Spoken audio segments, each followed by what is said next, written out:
సూర్యాపేట జిల్లా కోదాడలో నేరాలపై అవగాహన కల్పించారు పోలీసులు. చట్టాల పట్ల ప్రతి ఒక్కరికి అవగాహన కలిగి ఉండాలని జిల్లా SP Narasimha Kodad public club ఆడిటోరియంలో జరిగిన కార్యక్రమంలో పలు కేసుల్లో నేరస్తులుగా ఉన్న వారిపై నేరాలపై అవగాహన కల్పించారు. సైబర్ నేరాలు, లక్కీ డ్రా వంటి మోసాలపై అలర్ట్గా ఉండాలని సూచించారు. యువత గంజాయికి దూరంగా ఉండాలని చెప్పారు. నేర చరిత్ర ఉండే వారిపై నిరంతరం నిఘా ఉంటుందన్నారు. నేరాలకు పాల్పడే వారిపై పీడీ కేసులు నమోదవుతాయని హెచ్చరించారు ఎస్పీ నరసింహ.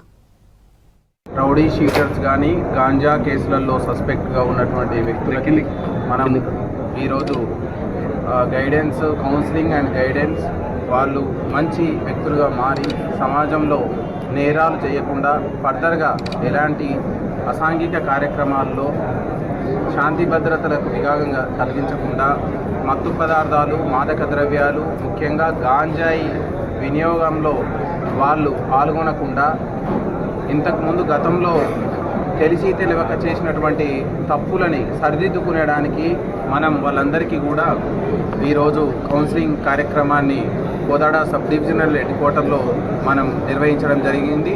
దీనికి దాదాపుగా సబ్ డివిజన్ పరిధి నుంచి 300 పైచిలకు ఈ కేసులలో, ప్రీవియస్ కేసులలో ఇన్వాల్వ్ అయినటువంటి వ్యక్తులు ఆల్రెడీ వీళ్ళందరి మీద హిస్టరీ షీట్స్ ఓపెన్ చేయడం జరిగింది, రౌడీ షీట్స్ ఓపెన్ చేయడం జరిగింది, సస్పెక్ట్ షీట్స్ ఓపెన్ చేయడం జరిగింది.